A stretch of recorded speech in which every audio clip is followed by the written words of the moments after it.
Okay.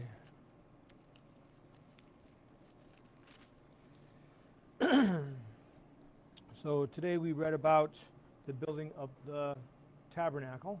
Okay.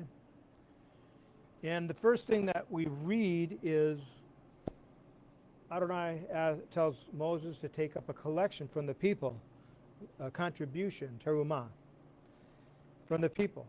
Okay. And it's from people who are willing. Okay. He's not putting a tax on people, make them give. It's for people who wish to give, right? And accept a contribution from anyone who wholeheartedly wants to give, right? Who wholeheartedly wants to give. So that's the thing, is that God, wants us to give. Wants us to give of ourselves, give of the blessing He has blessed us with, give some of it, to help others and stuff, but be willing to give, Be willing givers. If you're giving grudgingly, complaining that, I gotta give this amount or whatever because it's what I'm supposed to do, He doesn't want that. He wants people to be wanting to give, to desire to give for the further of the kingdom, etc. And that's the same thing that we have also. That's a picture of is He wants people to choose Him. He doesn't want to force people to be saved, right? He's not going to do that. He wants people to choose Him, choose to be a part of His kingdom, choose to do His Torah, choose to do His will, okay? Not grudgingly, but willingly, right? And so we see this, so the people are doing that. And then they're taking up a contribution and stuff, right? Then it goes on to the construction of the tabernacle, right? So I'm just checking something here real quick. Here we are.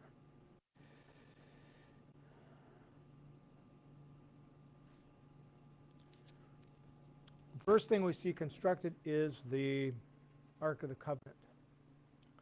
Now, which is interesting because Rabbi Foreman talks about this, that when we look at the story of the Ark of the Covenant being built and the Ark of Noah being built, they are very similar to what's being going on. They're both arks.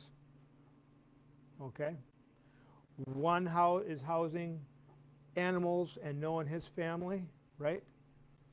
The other one is housing God's Word and other things that are there, right?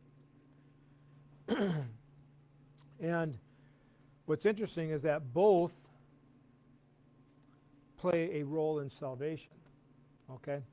So, an interesting thing is that they're opposites, though, because the Ark of Noah was made out of wood, and it was smeared inside and outside with bitumen, right? What do you call it? Tar, pitch, right? Inside and outside. Why? To make it waterproof, right? Will be with wood between it, right? And the Ark of the Covenant also was to be covered inside and outside with gold, right? And here's an interesting thing is, why was acacia wood picked? I think it's more impenetrable or something. It doesn't rot. Yeah. It doesn't decay. I mean, it does, but not. It's long time. It's hardwood. It doesn't decay. And remember, in God's presence, decay and death cannot be in His presence, right? So that's what we have there, right? It's going to be. It also represents eternity, but it also represents us. Did you know that? These walls with the planks and stuff, that's in essence us. And the gold covers it, right? And those are for the wall of the inward part of the sanctuary, right? And in essence, before the fall, we were like that. We were physical, but also God gave us glory as our clothing, right? And so in essence, the boards, those boards represent us. with the glory of God around it, the gold, right? So we can see that. So there's a lot of different comparisons here. But anyways, with the Ark of the Covenant and the Ark of Noah, like Rabbi Foreman is talking about, God is using these stories because the Ark is opposite of, the Ark of Noah is opposite the Ark of God, because the Ark of Noah was made out of wood, but covered on inside and outside with bitumen, right? The Ark of God, the covenant, was made of wood, but covered by gold on inside and the outside. So we see that the two things are opposites, because you've got the physical man, in essence, with the bitumen, and the gold as the glory of God, right? So the glory of man is dim, right? It's hardly anything, but God's glory is bright, and it's worth a lot more than bitumen, for sure. But as we go through this, we're reading about the different aspects that are being made of each thing. Like I said, the planks overlaid with gold represent people, okay? Represent people and people surrounding God, or it could be the angelic beings too, but I think more like the people, because it's got the wood, which is more physical, and then the gold overlaid is a future thing. God talks about us once again in his glory, being one with him once again. And then the ark cover. The ark cover has two cherubim facing in with their wings out, right? And in that essence, it's like protection, right? And when we take a look at the Noah's ark, God tells Noah to put a window in it, right? A window for light to come in, right? And in essence, being in something so dark is not good for us, right? So God makes provision. I don't know, one window, how many windows, how big was the window? I don't remember, or how many windows could there have been to let light in, right? But also we see that God protected the ark too, right?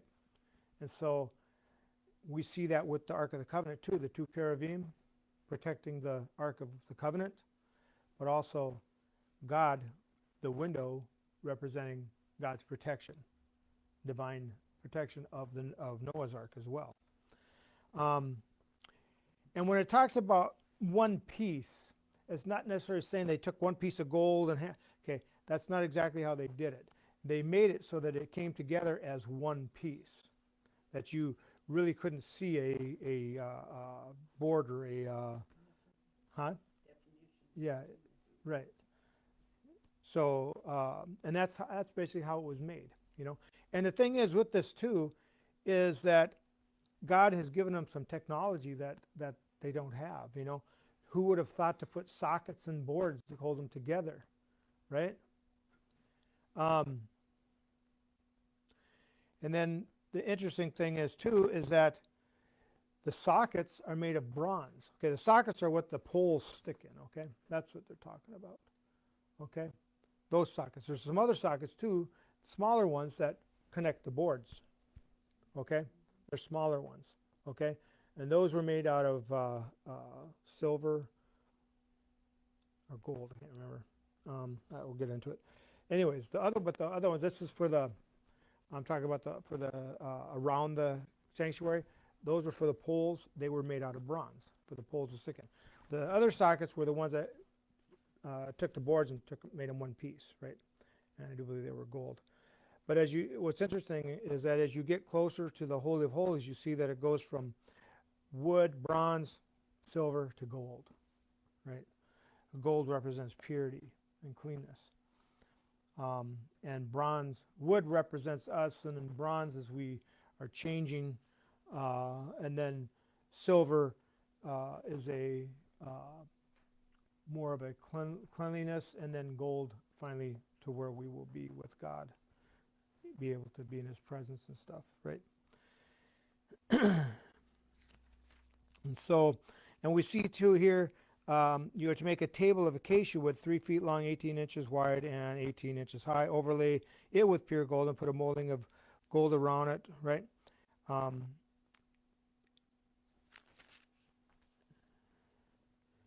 Let's see.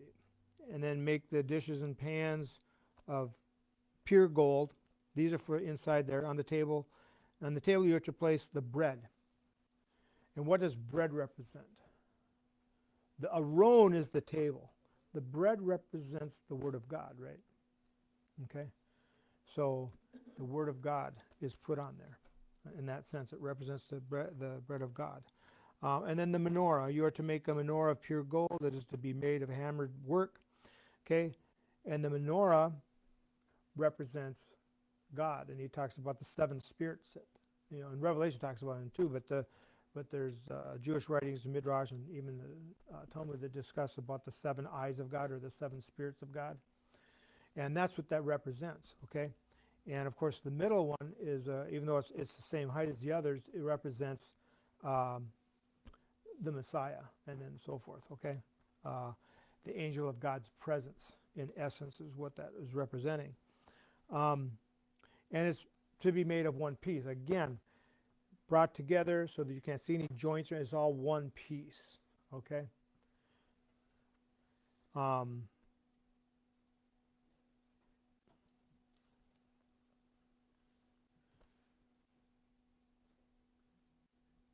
See.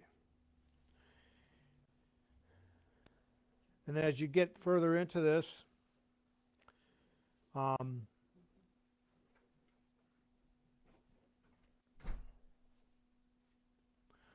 here it is right here.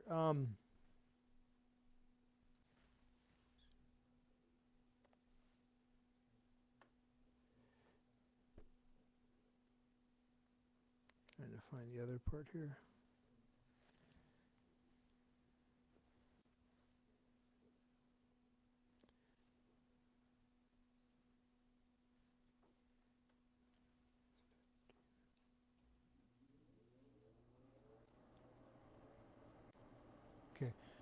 You are to make a curtain of blue, purple, and scarlet yarn and finely woven linen. Make it with cherubim worked in that have been crafted by skilled artisans. Now this represents, this is go between the holy place and the Holy of Holies, right?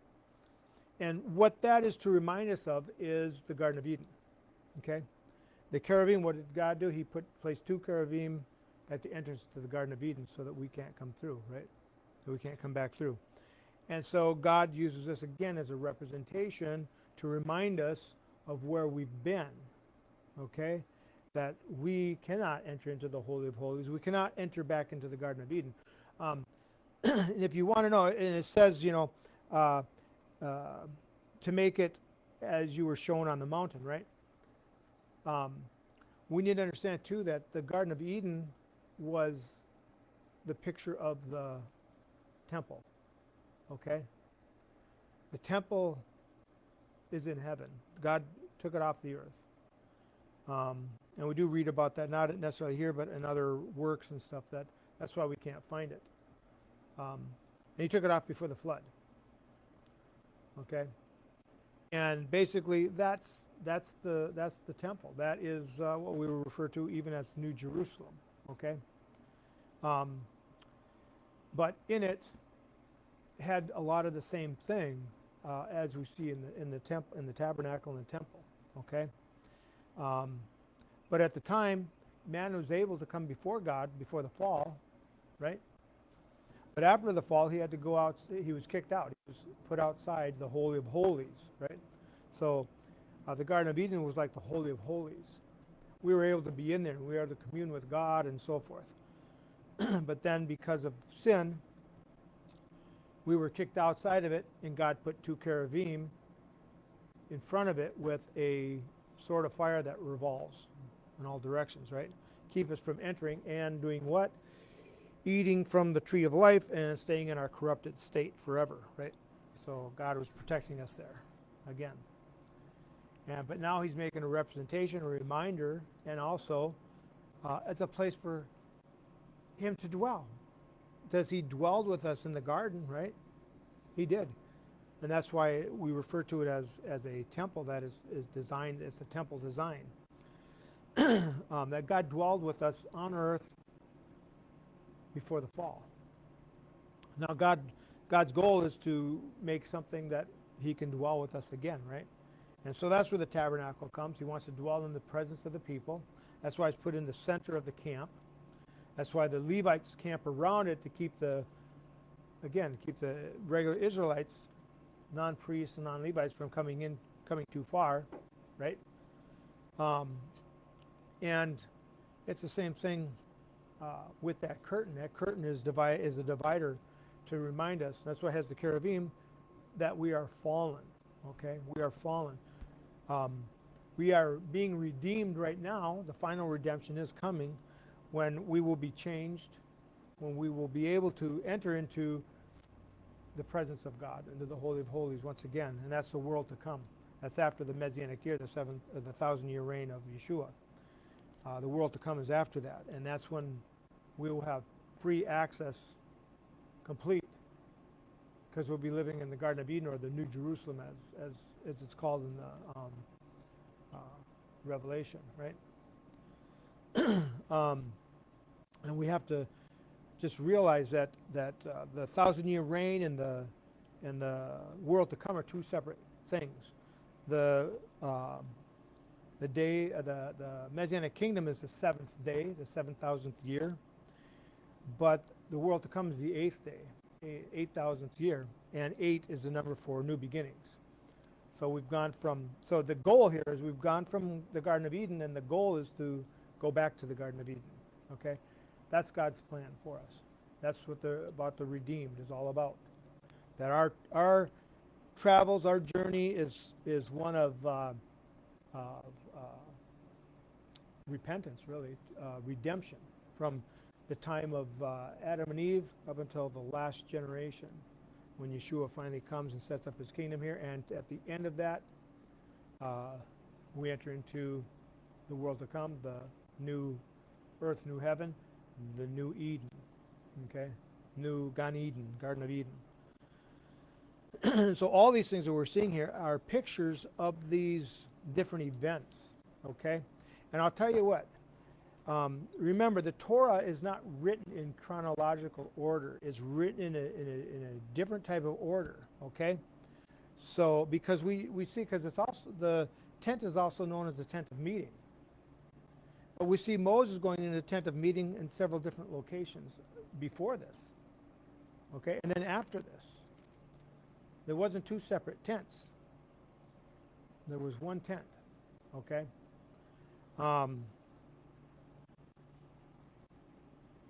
So more than likely, this was built at when they were still at Mount Sinai, okay? After the golden calf incident, just before they're getting ready to head out for the next part of their journey, right? Let's see.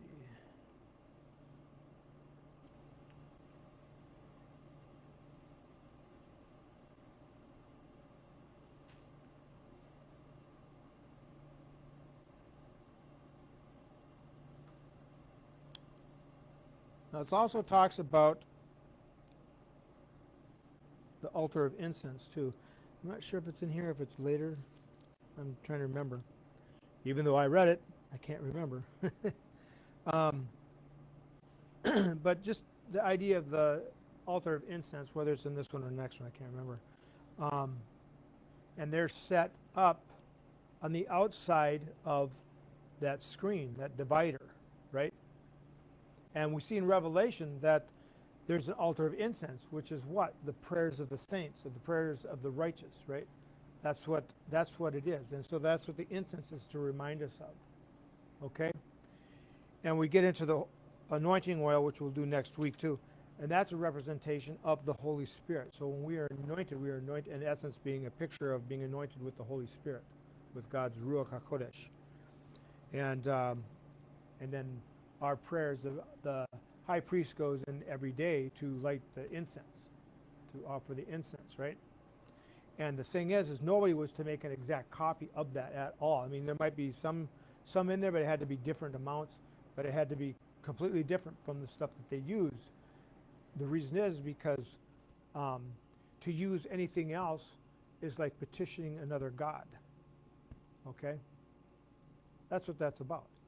So it had to be exact the way God said it to be, because that is for him, as for us, and it's our prayers to him in essence.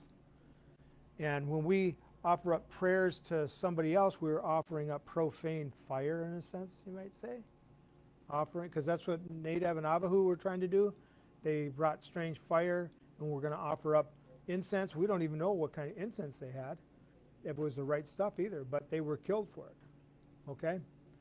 Because it says they offered strange fire. And usually when God refers to something being strange, it's referring to a false god or idol, okay? Or something that if they had probably taken it off the altar like they were supposed to, which is what they're supposed to, it even instructs the high priest how to do it, and had the right incense, maybe they wouldn't have been dead, because to them they thought they were doing what was right. They were so overjoyed with what was going on, and just in the moment, but they weren't thinking, and they just thought to themselves, hey, let's just do this, and maybe and they grabbed whatever was closest, right? And who knows, maybe the incense things weren't even correct. We don't know, but all we know is that it says that they offered foreign or strange fire, okay? And fire is representative of an offering. So they offered up something strange that wasn't permitted, that God didn't ask for, okay? I believe if they had done it correctly, it would have been fine. But they did something wrong. He even talks about after that, about not drinking strong drink when you are serving God, okay? Don't be drunk. It's possible that maybe they had been drinking, because we do see that right after that too. But anyways, we see that there are, how many poles are there? Anybody count? That's kind of what I was looking at.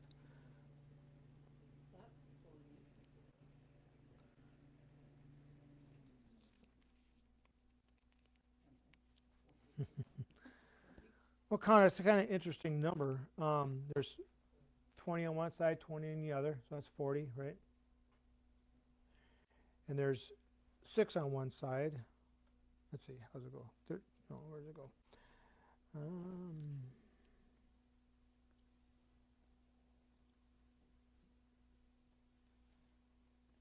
So there's 6 and 8. Oh, those are planks, I'm sorry. Where are we at? Oh, over here. That's right. Right over here. Okay, so there are 20 posts on the one side, 20 posts on the other, so that's 40, right? And then 75 hung on 10 posts, right? The width of the courtyard in the east, right? So that's 50. Will be 75 feet. The tapestries for one side of the gate will be 22.5 feet, hung on 3 posts in 3 sockets. For the other side, there will be tapestry 3 posts in that, so that's 56, right? And then for the gateway of the courtyard, there's to be a screen 30 feet long, made of blue, purple, scarlet yarn, and finely woven linen. It should be in the colors work of a weaver. It is to be on 4 posts in 4 sockets, so that's 60, right? Yeah. So, huh? Is it 70? It's 4. Okay, but then we have. Okay. So it comes out to 60, right? But then we have. It's an interesting number, because 60 or 6 represents the days of creation, right?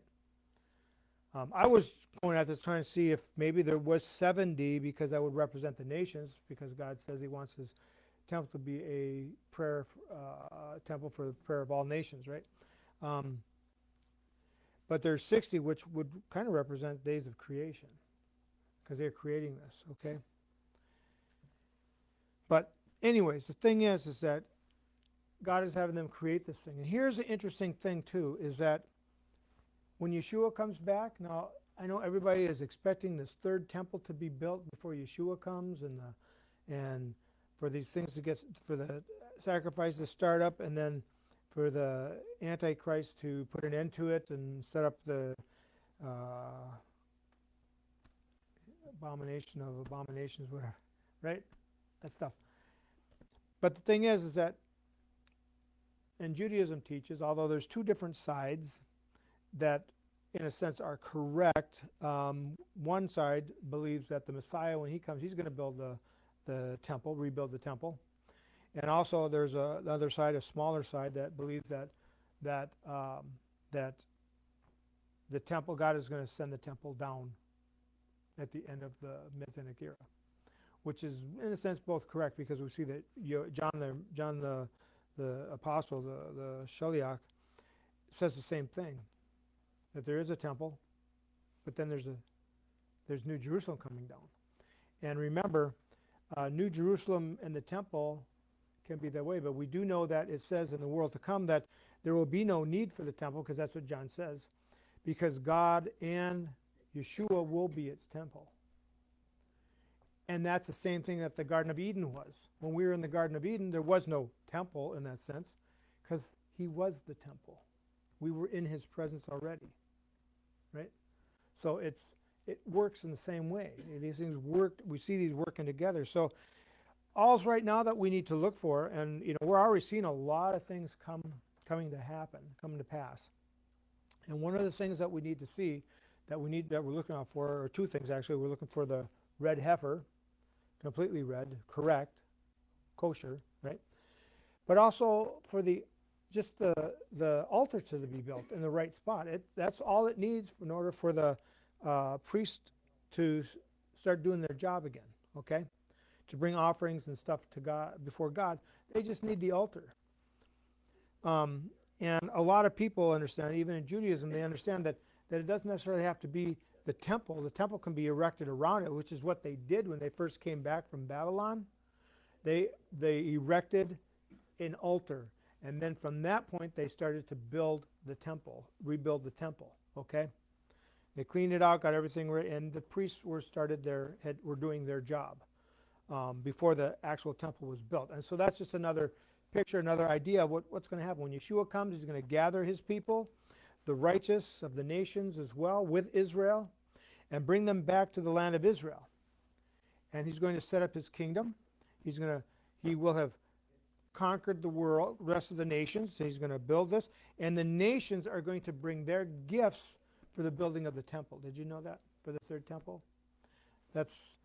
I'd always thought that it was going to be Yeshua was going to, after he built the temple and stuff, then go out and do that. But as I was reading further, especially with Torah Club too, I had to go back and look at this stuff, is that when Yeshua comes, that's when he will take the nations under him, put them under his rule, and we will be in Jerusalem, and then the nations will bring their gold and silver and whatever treasures they have for the building of the temple. Yeah. Actually, they did it the first time around too, because when the children of Israel left Egypt, they had nothing. They were slaves. Mm-hmm. And it was True. You're right. the nations that are Egypt, Egypt, which represented the world. right? That Yeah. gave them all the Yep. riches. See, that another they came to picture. the wilderness with. Yep. There's another picture of what's going to take place. As King Solomon said too, that what has been will be again. That's in Lamentations, is it, or Lamentations? I think that's where it is. Anyways, so what has already happened is going to happen again, and we do see this happening over and over again. There will be 3 temples, but the 3rd temple won't be built until Messiah comes, and then all the nations are going to send their go again, like with the children of Israel when they left Egypt. God had made them presupposed to the Egyptians. Egyptians and stuff gave them gold and silver and whatever they wanted, right? And so that's where we see where God is getting all these supplies to make this. Because, I mean, if you take a look at this, the menorah itself is made out of what? 66 pounds of gold. That's a lot of gold. And there's everything else is being made out of gold too, right? So where did they get that? They didn't just get it. I mean, of course they could have. God could have done that too, but but the nations gave it to Israel as they left, right? And so we're going to see the same thing happen at that time. The nations are going to help in that building. They're going to bring their gifts, and we're going to help in the construction of the temple, of the third temple, right? And for that 1,000 years reign of Yeshua, I know a lot of the Christians and stuff say there's no need for a temple because Yeshua was the final offering. Well, I'm sorry to say, he wasn't a literal sacrifice, okay? He was symbolic of, just like Isaac was symbolically offered up to God by Abraham. So, because God doesn't accept human sacrifice no matter what, okay? Not as a sacrifice and stuff.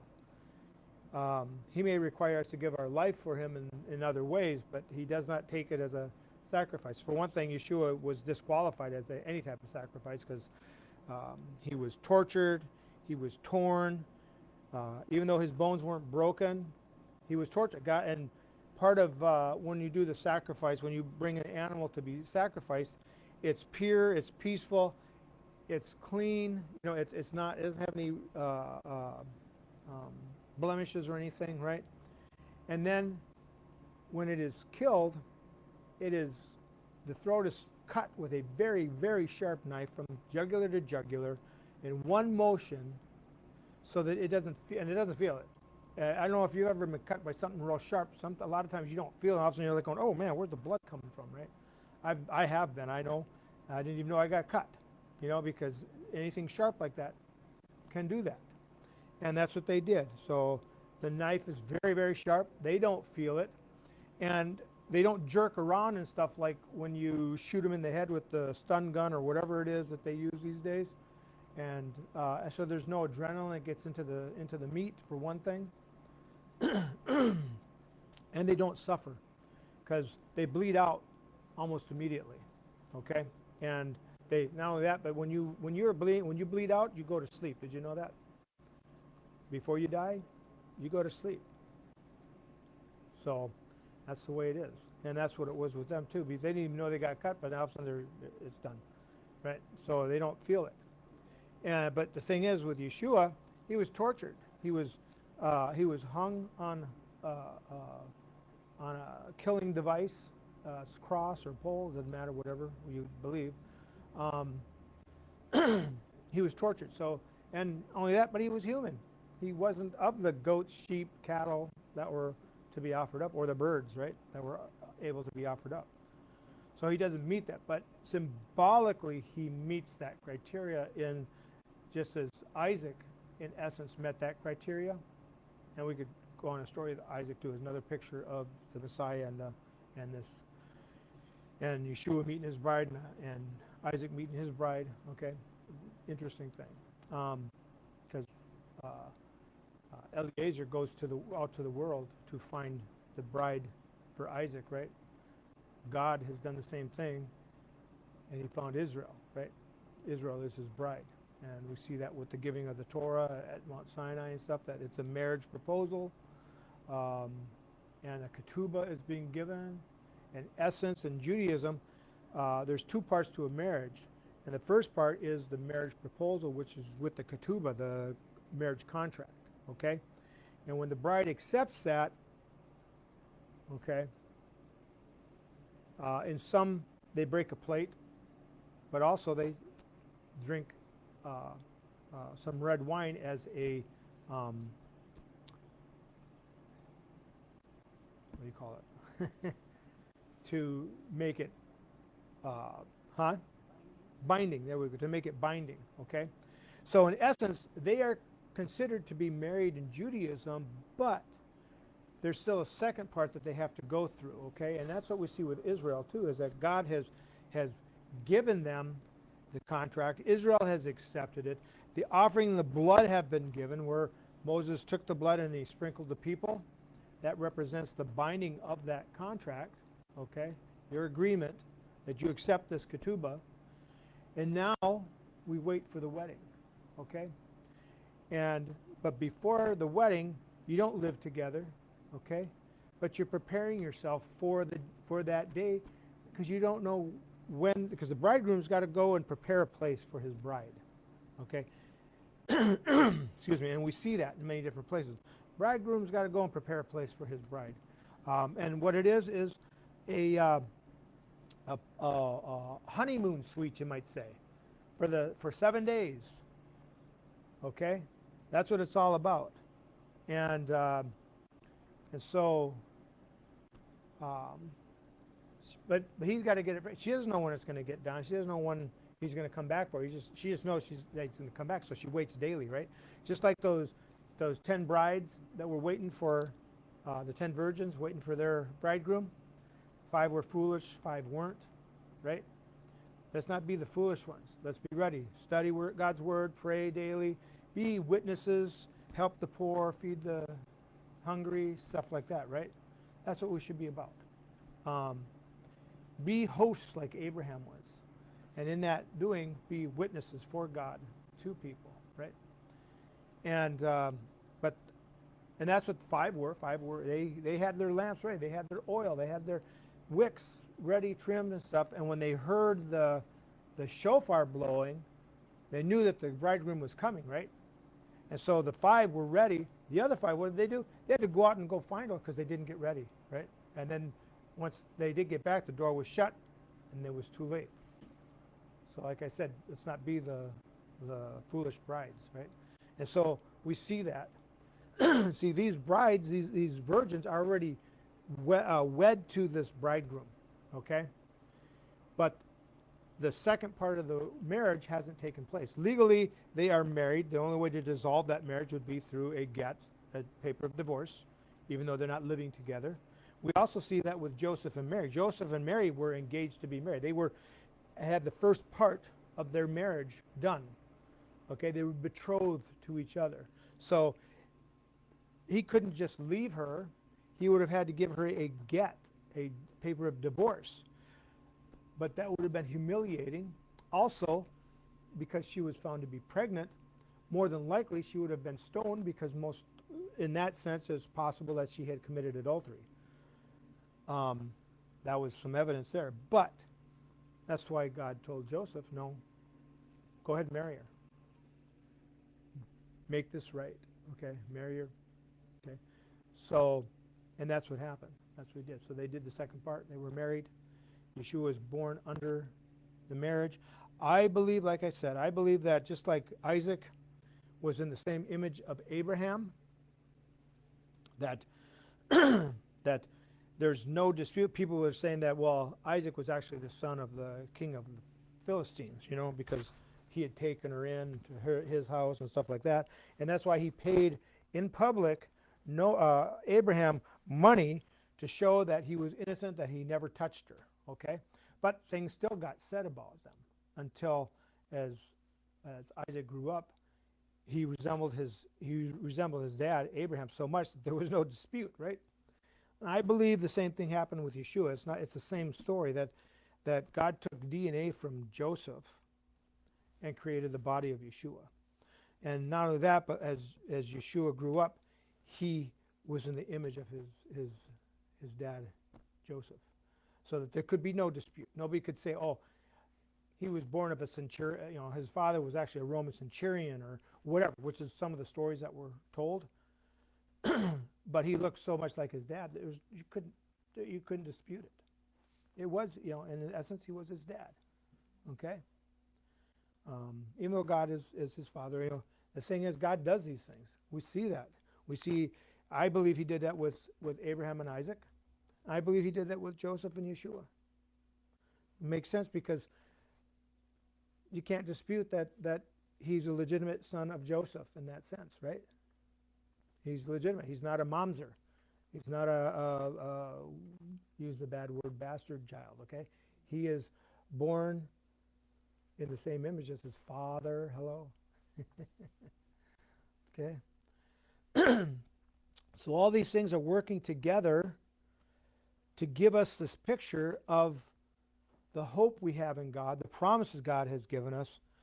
And what's his goal? He wants to dwell with us. He dwelled with us in the garden, right? And he wants to dwell with us again. But he can't dwell in decay and death, right?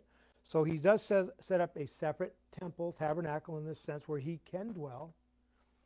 And then the high priest is the only one he can go in there, but he can only go in there one day a year. which we'll learn. And he has to be very purified.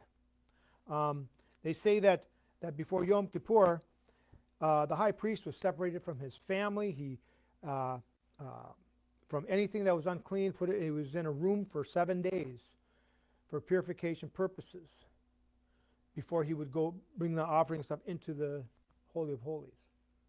That's said about that they would do, so that he did not go in there unpurified, so he didn't die. Okay, and there are no stories that I have read yet or found that tell of a high priest dying going in there. But what's interesting is that during the time of the Second Temple, there were only a few high priests, even though both temples were around for the same amount of time. The Second Temple, there was over 100 high priests that served, but there was well under 50 high priests that served in the First Temple. So that's an interesting fact. And of course, it was 480 years, I think it is, that they had left Egypt. So I don't know how many high priests served under the tabernacle. So I mean, it's just an interesting thing that the times were a little bit different. But so as we think about this and all this stuff, that the people were willing to give. They're willing to contribute, which is what we should be. We're willing.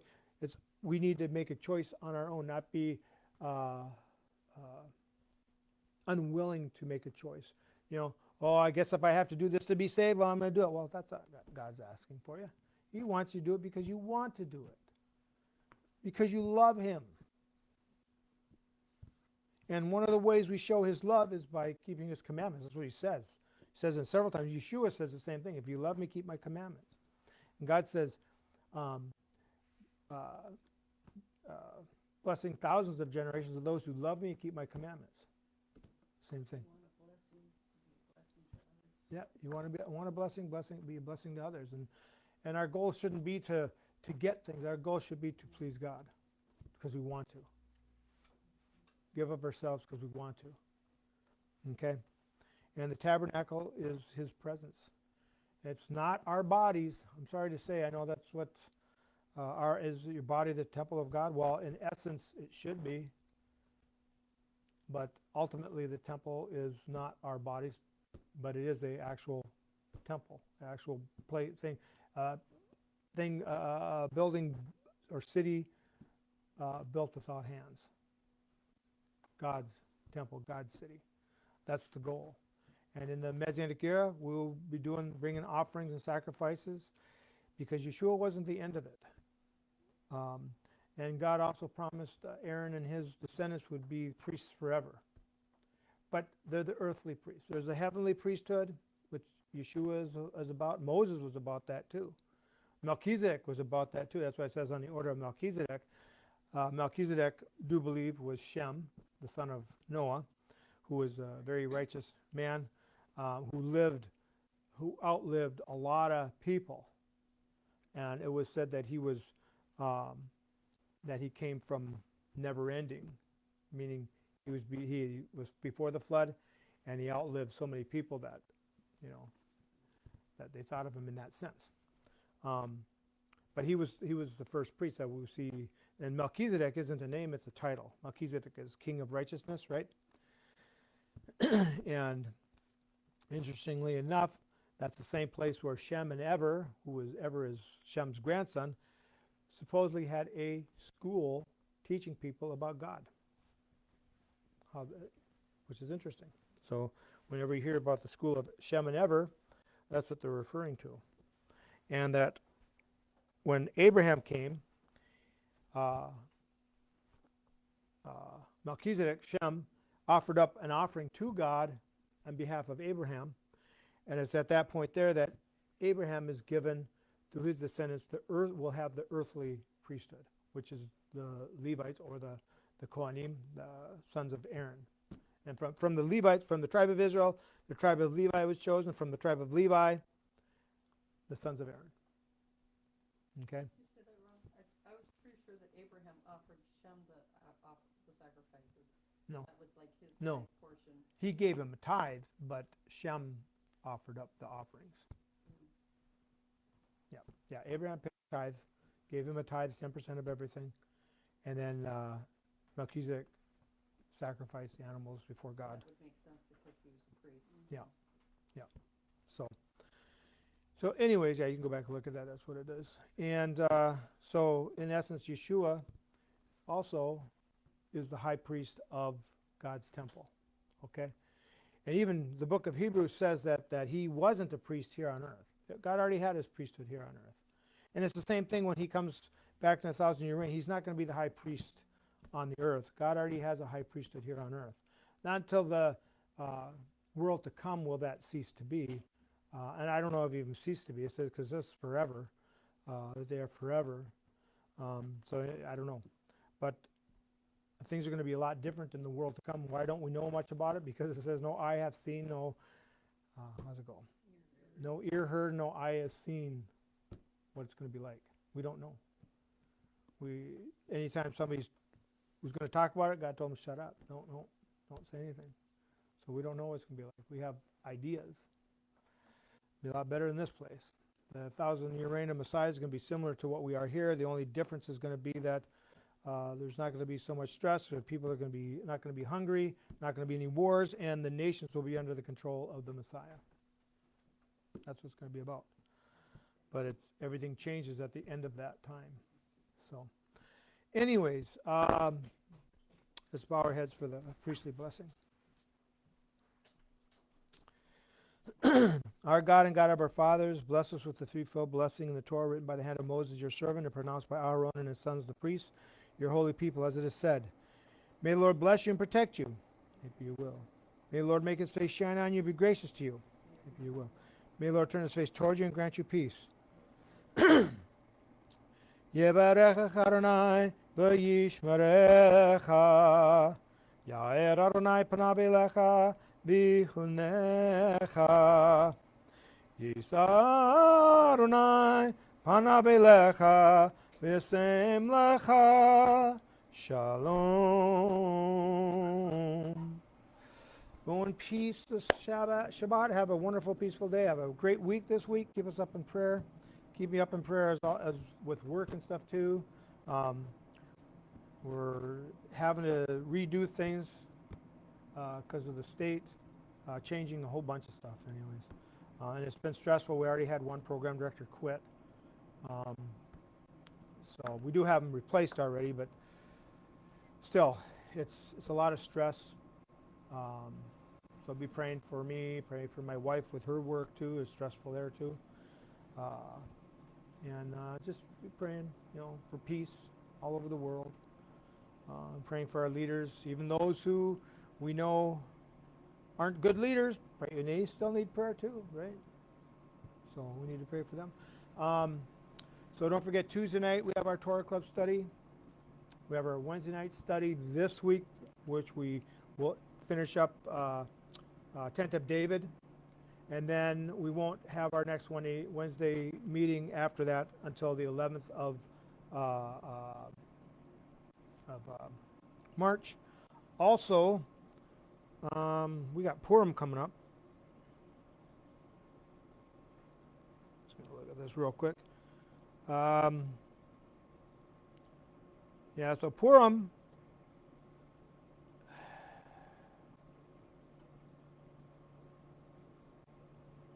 So Purim starts on Monday night the 2nd. So we'll have a Purim party here Monday night the 2nd.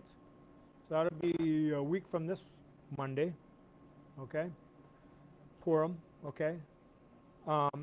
And so we'll have a meal and a party basically, and we'll read the book of Esther.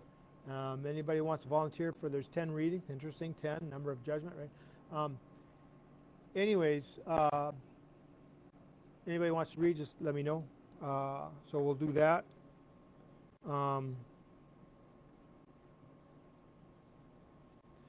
And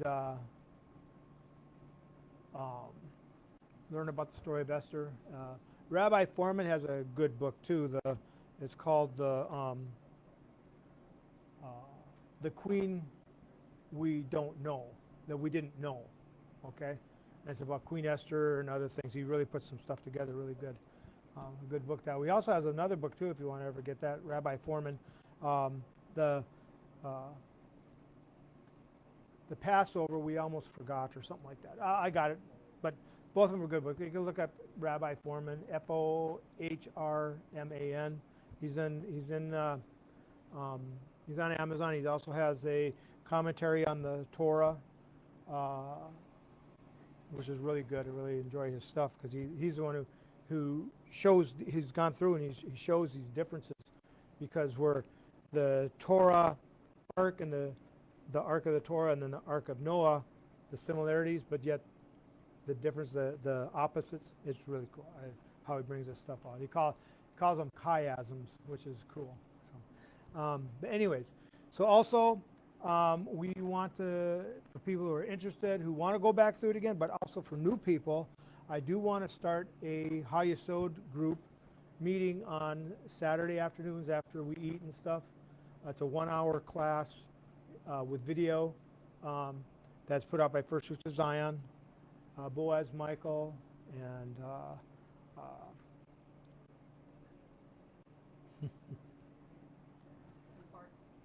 no, Daniel Lancaster and Aaron Eby and a bunch of them. Anyways, put it together, really good. They've updated it so it's even better. But I want us to be able to do that. It's the basics of the foundations. Hayesod means the foundation of the Christian faith. Okay, and it goes through that. Also will help you understand that Paul is not who people think he is. That he didn't convert to Christianity, thus the name change. Okay, that's another fallacy. But that he continued he remained a Jew, a Pharisee, son of a Pharisee, continued to be a Pharisee, continued to go to the temple, continued to be Jewish and keep God's Torah and stuff. So different aspects of that too. So we do want to do that. And also anybody out there watching and stuff, we welcome you to move to our city of Bemidji, beautiful city, wonderful place to raise a family, and for study and stuff like that. You're more than welcome. You can get a hold of us. Phone numbers and stuff are there, and then you can look. There's lots of jobs here, low cost as well. So, but anyway, so Shabbat Shalom, Shabbat Shalom, Shabbat Shabbat Shabbat Shabbat Shalom, Shabbat Shalom, Shabbat Shalom, Shabbat Shabbat Shabbat Shabbat Shalom. Shabbat, Shabbat, Shabbat, Shabbat, Shalom, Shabbat, Shabbat, Shabbat, Shabbat, Shalom, Shabbat, Shalom, Shabbat, Shalom, Shabbat, Shabbat, Shabbat, Shabbat, Shalom. Good Shabbos.